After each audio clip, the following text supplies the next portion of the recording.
Spring's wrapped up, and that means it's time to make the bookend to my preview, where I talk about the shows I watched this season. Also ignoring all the comments I'm bound to get asking me why I didn't watch Spy Family, despite it being the show this season. Yeah, I didn't watch it, didn't have time to, and even had to catch up on what little I did watch. Yeah, I'm not a completionist channel. I watch what I and my Patreon supporters want to. So you want to have a say? Toss me a buck when it comes to next season. And if outright mocking my audience didn't turn you off, go ahead and hit the subscribe button while you're at it. But I think we're getting a bit ahead of ourselves. So let's break down what I liked, thought was alright, and what just plain sucked. Starting with the good, I'm confident in saying this season was pretty stacked, despite all the returning shows. We had some stellar comedies, cute romance, and plenty of thrillers to keep us tied over. So let's break those down. Alright, it's the third season of Kaguya and my second time talking about it. Also my second time placing it in the top spots, because this franchise consistently gets me to laugh through over-the-top reactions, situations, and its absolute refusal to settle into a rhythm, keeping audiences guessing. It's a highly visually engaging slice-of-life comedy series about two characters too proud to admit they're in love with one another, in hopes that the other will say it first, so they can win whatever imaginary war they're having. Oh, so that's what the English title means.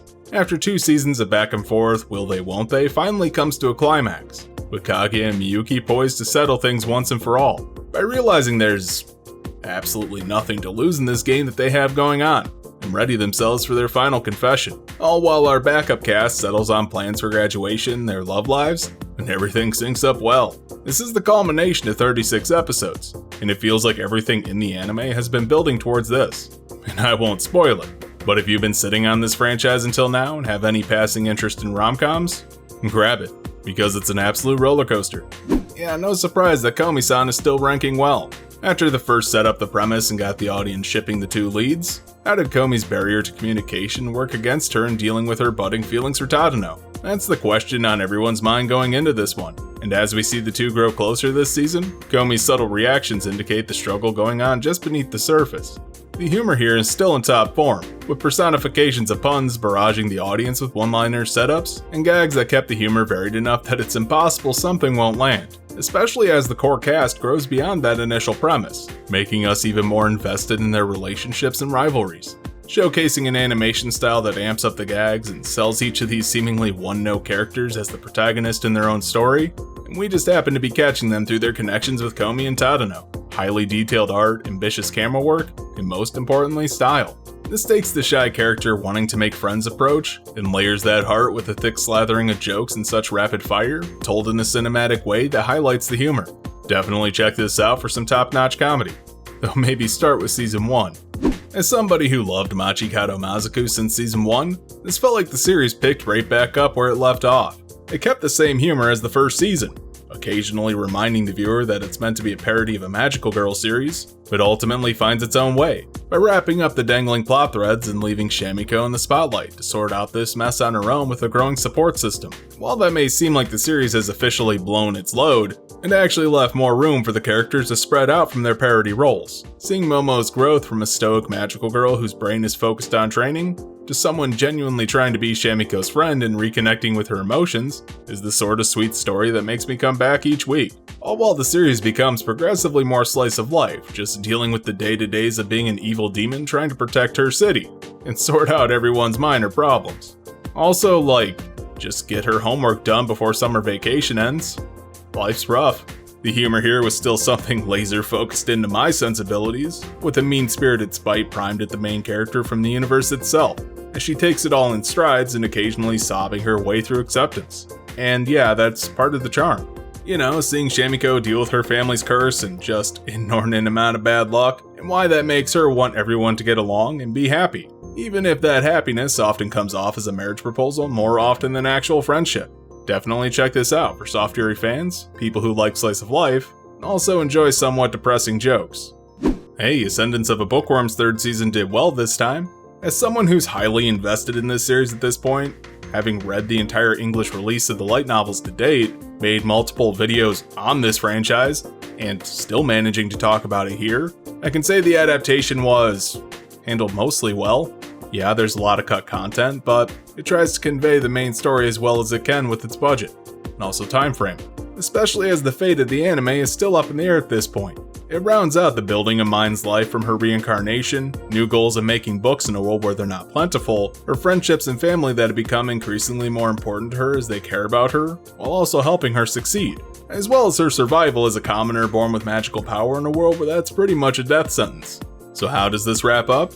In an explosive climax where the nobility finds out about a profitable commoner girl with a bounty and mana who hasn't signed a contract yet, meaning she can be exploited. Her life is on the line this season, and that's not hyperbole, with some action, magic battles, and schemes aplenty. But what makes this work is how the anime nails the emotional heart of this franchise at the end of it all. As while it's about an obsessed girl who makes books in a fantasy world, its core is its heart and relationships she forged along the way.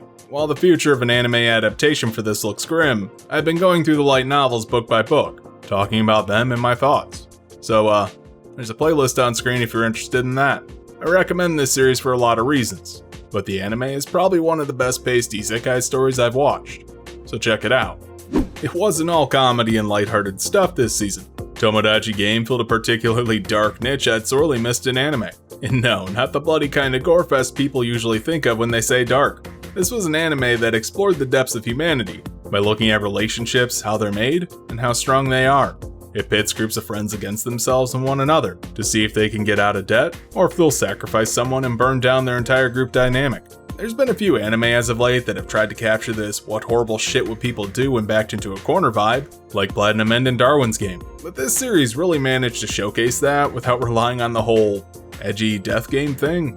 Instead, just putting high schoolers grounded in reality in a game to pay off debt that puts those playing against their friends to come out on top. That leads to some actual psychological moments and tension, as a mystery unravels about how they got into this game and who among them is a traitor. Will a few secrets be enough to destroy a friendship? And this series answers that, with cynicism pitted against optimism. As the protagonist, Yuichi, isn't playing the game. He's too busy winning it, out for vengeance for putting his friends through all this. While the animation wasn't particularly great, it had style, and kept me engaged through a steady feed of plot twists and cliffhangers, as I was never too sure what was going to come next. So yeah, this has my recommendation for being pretty damn good. Kawaii dake janai Shikimori-san really stood out as a well-executed fluff series this season. Where most flounder around two paper-thin characters making blushy faces at one another for 12 episodes before finally saying they like one another, this one took the bold step by having the characters dating from the start? Who would have thought? But that wasn't all. By flipping the gender roles in a typical relationship, with a clumsy guy who's not just unlucky but deathly accident prone, his girlfriend has to step up and protect him from anything that could go awry.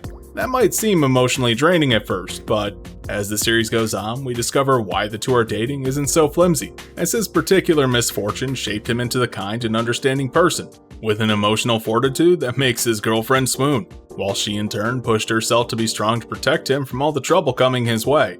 And I think it's the fact that this series is comfortable with its premise and characters, that even another girl who likes Izumi isn't enough to cause trouble in their relationship because the two leads have just that much faith in one another. What's that? No pointless drama to pad out the runtime? Sign me up. While it's lacking a lot of tension, it's an anime that knows it at once. A focused slice of life about two people who are dating. It knocks it out of the park with a visually striking style that accentuates the cute and cool vibes of the cast. Check this out for sure if you like cute romance. Summertime Render felt like a throwback to a simpler time when anime could be more loose with its storytelling. Now, time loops are nothing new to anime, and I had mentioned this giving off some serious Higurashi vibes back in my season preview. I wasn't wrong, and more right than I had imagined.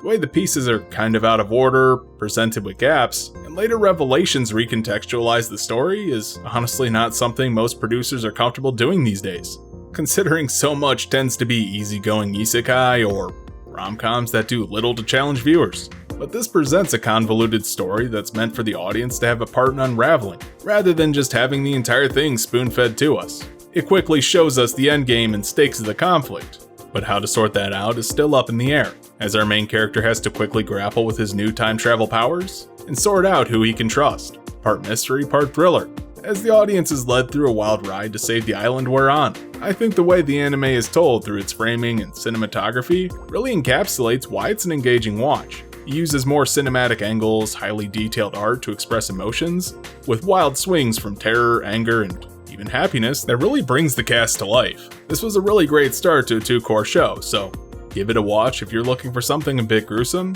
and horror adjacent. Next up, we have our middle of the pack. These are the shows I thought did okay, but had something holding them back. Either their execution was off, or maybe the market was already saturated, and these were just not as good as their contemporaries. So let's break them down. Now, I didn't dislike Koiwa-sekai Seifuku no Atode. I thought it was perfectly enjoyable, had a clean presentation, and an angle that gave it a unique twist on typical rom-com shenanigans. In a Sentai team universe where an evil organization tries to take over the world, is thwarted by a team of transforming teenagers, the hero team's leader and an executive in the evil organization start dating. Now they know exactly who each other are, so it's up to them to make a show of their fights, while also scheming for ways to sneak away and get a date in during their encounters. The humor here is pretty much a straightforward riff on the premise, with little jabs about office romances being forbidden, where to go on dates, and how innocent the two actually are when it comes to displays of affection, all while keeping a lighthearted tone for the day jobs of the two competing organizations. So it honestly sounds like I liked it quite a bit. Why is it down here? While the premise works, the characters are enjoyable, and the humor lands, yeah, it was in the same season as Kaguya-sama, so as a rom-com, it had a lot to measure up against. On top of the whole Sentai parody thing that we've been seeing a ton of lately, it felt a bit muddled between parody and actual rom-com, that it didn't really manage to excel at either when trying to do both. If it was in a less stacked season, I definitely would have placed it higher. So with that said, it's a completely watchable and even enjoyable experience. Falling into the same trap, Aharen-san wa Hakarenai had the issue that it was up against Komi. Similar premise of a socially awkward kid trying to make friends in high school, but with the added twist that the friend turned romantic interest is just as quiet and socially awkward. Again, I want to state that I didn't dislike this show. It was entirely serviceable as a slice of life comedy dipping into romance, but the series falls a bit flat in its execution as it takes too long to get the ball rolling. Feeling like a rather plain guy misreads the situation to comedic effect sort of deal, when it was actually setting up the later romantic tension between him and the main girl. Yeah, it does that, but it goes overboard in doing so that the reveal feels like it's too late. The cast has chemistry and their dynamic is on the right side of quirky to be enjoyable, but the comedic timing is slow and relies a bit too much on the girl does an unexpected thing, and the stoic dude comments on how that didn't meet his expectations. Yeah, I'll admit I'm probably being a bit hard on it, as by the time Aharen's family is introduced, and the two finally start showing romantic interest, the series picks up and becomes more engaging, but getting to that point was a bit of a drag. Check it out if you're into slice of life with a side of romance, and can really tolerate awkward comedy.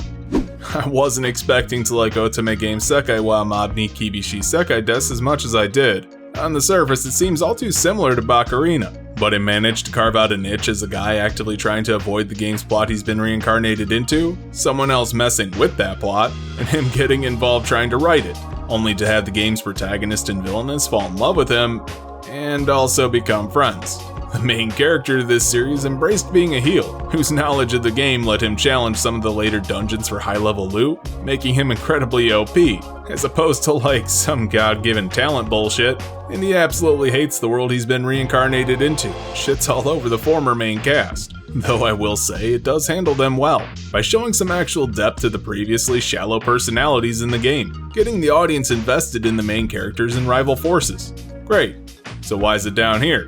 That's because despite an okay presentation and decent execution, these are all things we've seen in isekai before, so even if it does a great job at telling its story, it isn't really anything to write home about. The fact it turned an intentionally unlikable cast of characters into ones I could get invested in is admirable, but really it's just another isekai. So, watch it for more isekai? On the flip side of that, Healer Girl I actually wanted to hate more than I did. Unfortunately, the animation, music, and cast were all handled well enough I couldn't bring myself to dislike it. That means the story, what little there was, is painfully contrived to give the cast some cohesion, by having the girl's master intertwined with not just their backstories, without them knowing when they signed up to be her students, but also the entire medical community apparently. I couldn't really bring myself to get over this either. Hold on, so the one girl is actually like her family, and the other girl was saved by her as a child, so why does this other girl just have this random crush on her? Out of fucking nowhere? Was it just because we needed some Yuri fan service? Like, come on. On top of that was the unrelenting cringe that was this anime's musical segments, where some of the cast breaks into impromptu songs out of nowhere that feel like they're made up on the spot, because canonically they are, but the fact that some of these non-career singers can just jump in and keep the thing rolling feels like it's stretching it a bit much, don't you think? It probably doesn't help how exaggerated their movements are, like they're always on a stage performing for a crowd, even when they're walking as they sing. You know, I feel like this could have been a better show if it wasn't so cringy, but also if the storyline just went anywhere. The premise here has some merit, but when the writing is inconsistent about the extent music can heal while also acting like it's borderline magic, despite being a widely accepted form of treatment, it makes me wonder how much thought was put into this. I guess give it a watch if you want something like an idol show, but have run out of the plethora of idol shows out there to watch. Another case of decent ideas and a middling execution. Yuusha Yamemasu fell into that crack between good and okay. The idea of a hero fighting a demon lord and crushing her with an overwhelming victory, while also being scorned by humanity for the threat he poses. So he has to join up with the remnants of the demon lord army, so he can exact his revenge. Sounds like either an edgy dumpster fire, or a comedy. And it shows comedy, one with some heart, as we learn about the demon's plight and why they're attacking humanity in the first place. Yeah, to make their homes a better place rather than conquer, so he takes on the role of teacher to help them overcome their weaknesses. But there's a convoluted setup, where it turns out this low-tech fantasy world with magic is actually our world in the far future, after demons from another dimension invaded and collapsed human civilization. Our hero is actually a bioweapon created by humans to combat demons, and has lived so long, absorbed so much knowledge, and grew his magical power to the point he's nigh unstoppable. Am I spoiling a twist here? Maybe a bit. It's foreshadowed early in the series and doesn't really change the grand scheme of things until the climax, so it works well for a dumb OP hero comedy with some sweet character moments that build heart. And for that, I guess it's worth a look, though these are getting to be a dime a dozen now. I think a ton of people were looking forward to Shield Hero Season 2, which is understandable, though I've noticed a trend where the longer an isekai goes on, the further away from its core premise it gets, and it slowly becomes more generic. Yeah, this isn't anything different. There's enough threats to this world and characters. Does introducing the Spirit Tortoise change much from a narrative perspective? Not really. Then there's the second half, where we already knew that waves were impacting other worlds, causing them to attack each other, so visiting them seems somewhat interesting, but the newly introduced antagonist feels like he was thrown in out of nowhere as a way to artificially raise the stakes after the church is removed, and now Fumi suddenly just has this quest to focus on, and I think that's the problem. This series isn't comfortable advancing its story, and I'm sure all the light novel readers will tell me how super important this stuff is down the line, but considering the anime will probably never get that far, I'm not terribly invested enough to check it out. Yeah, Shield Hero probably could have ended after the first arc and been fine, but instead, like so many other isekais, it lumbers on. Now that's not to say it got bad, but the new setting didn't really grab me, and it just felt bland. If you're a fan of Shield Hero, check this out, obviously, but if Season 1 didn't grab you, Season 2 won't do much to change your mind. Now let's get on to the shows I thought were flat out bad. These are the ones I just wouldn't recommend people to check out because, well, they sucked. So let's dive on in. To probably no one's surprise, RPG Fudo-san fell completely flat. I couldn't really bring myself to watch this show past the first 3 episodes because after the first, I felt like I had seen everything this show had to offer. Cute lolly designs? Check. Unnecessary fan service? Check. Dialogue that barely passes for jokes? Double check. The problem is the game and fantasy jokes have already been made by other series in more engaging ways, and the slice of life stuff is so common, I could get that anywhere. Not to mention the Dragon Lolly mascot character got on my nerves because she adds literally nothing besides fuel for fan artists. Normally I'd be numb to an anime like this, because its cute style and relatively inoffensive humor about old school JRPGs isn't really hurting anyone, but the problem here is, there's just better stuff out this season, on every front. Want better comedy? Kaguya. Want better fantasy? Bookworm. Want better slice of life? Take your pick. Nicely animated, visually appealing junk food with zero substance. That's about all there is to say. Okay, the OP Demon Lord protagonist reincarnating into the future where he's practically worshipped as a god and everyone just sucks at magic now is starting to wear thin as a genre. Wow. I actually want to know why that hyper-specific string of words is a genre, like, why? But that's probably a question for its own video. Shijou Saikyo no Daimao was a waste of time. Want the exact show, but better animated, better humor, and way more hype? Check out the Misfit of Demon King Academy. This one was hollow from the start, with lazy animation, a vocal cast who felt like they were busy browsing Reddit when recording, and some seriously squandered potential. You know what I liked? The fact that this dude's closest generals are still alive, and he doesn't want them to know who he is. What ruins that is it's fucking obvious, and they're too dense to figure it out. Also, going into the past to the time when he's building his power could have been something cool. Well, if they had used it to any extent besides a cliched story beat about fighting another future version of himself there to correct the past. You know, I feel like One Punch Man is to blame for these sort of stories, because people only saw overpowered protagonist and not how the dude's life felt empty after completing all of his goals, and each time I see one of these, the gimmick is wearing thinner and thinner, to the point I'm fairly certain that this is our new isekai hell. There's better stuff than this, even within this super hyper-specific premise, so yeah, pass. But if you thought that was bad, Kono healer Mendokusai said hold my beer by being the most lame show one could ever imagine. Taking the laziest shortcuts in animation, and yeah, that's fucking rich coming from me, mashing it with a vocal cast so ill-suited to their roles, well except for the main knight guy, and using them to tell jokes about a girl who sucks, or is actively trying to hurt her traveling companion.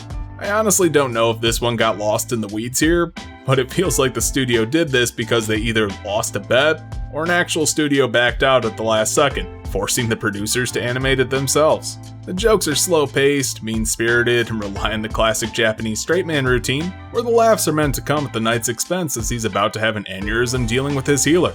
So the thing is, I get the jokes, I get the humor, but this is just a garbage representation of that style, as the show belts out about 2 or 3 jokes in an entire episode, and then spends minutes running them into the ground. There's no variation, the characters are all one note, and ultimately, if you want a better sarcastic and pessimistic show, Machikado Mazoku is better in every regard. It's an utter waste of your time, so watch something else. And that's it. I was overall pretty pleased with this season, as it had a lot of shows with great potential. Hell, even the shows I found lacking were alright, and would have done better if this season wasn't so stacked. It left me feeling optimistic about the coming summer, but why don't you tell me your thoughts down below? Like how I'm an idiot who didn't watch Spy Family. And for now, hey, you've made it to the end of the video. Don't forget to like, comment, subscribe, share, and do all the other YouTube stuff to help the channel grow. You can also join my Discord with a link down in the description. If you really want to support me, you can head on over to my Patreon and pick up some extra perks, like voting on what I'm going to watch next season. That's coming up. Thanks for watching.